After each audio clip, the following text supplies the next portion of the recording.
jako akawuwo. Our population is estimated to be about 42 million people and is growing at an average of 3%. Olunaku olwaleero omukulembeze w'eggwanga Yoweri Kaguta Museveni ayogeddeko eri eggwanga we liyimiridde nga n'abantu ab'enjawulo nabo bavuddeyo ne boogera ebyabwe ku butya ensonga bwe zandikwatiddwamu nga n'akulira ekibiina ki National Unity Platform Robert Kyagulanyi Sentamu naye aliko byalambise. Robert Kyagulanyi ng'ayogera mu Lungereza atandikidde ku nsimbi esaasaanyizibwa mu maka g'obwa pulezidenti okusinziira ku mbalira agamba nti zenkanira ddala n'ezo ezenteekateeka eya parish development model. During the same financial year 2021-2022, 200 billion has been released for just the preparatory activities of the parish development model. The total amount to be released for the parish model, so what State House is spent is almost the same as the parish development model.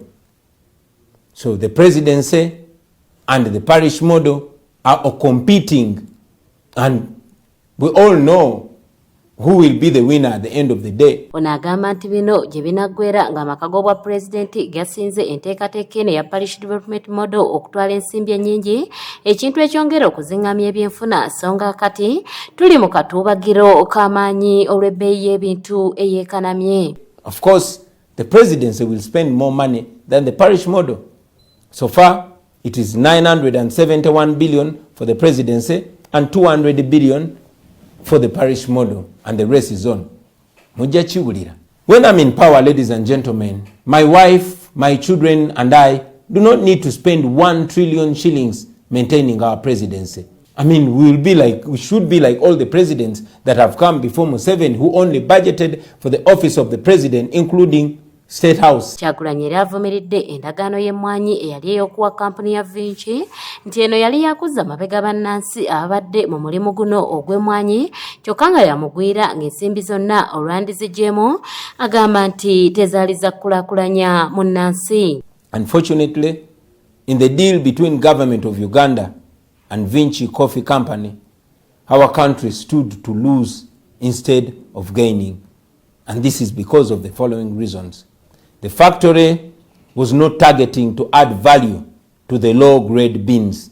Instead, the agreement ring-fenced the high-value beans usually reserved for brewed coffee, not soluble instant coffee. And this led to directly knocking out other exporters from the business of exporting coffee beans. Mu mbeera eno onalaza wasinga okuva obuzibu olw'ebbeeyi y'amafuta n'ebintu ebikozesebwa mu bulamu obwa bulijjo n'etuuka okulinnya buli olukya. We think government, through the Commissioner of Petroleum Supplies, which is actually the legal licensing authority, should split the average cost of every litre of fuel into 3 categories and go ahead to publicize them for the consumer and ordinary person to understand and appreciate the changes that are happening. Mungeri yemu asabye gavumenti okuyingira mu nsonga y'amafuta agayingira kuno okuyita ku nsalo ko n'ebintu ebirala ebisaleko omusolo abantu abasiika ebintu nga chapati bamufuna mpola basobole okwebezaawo.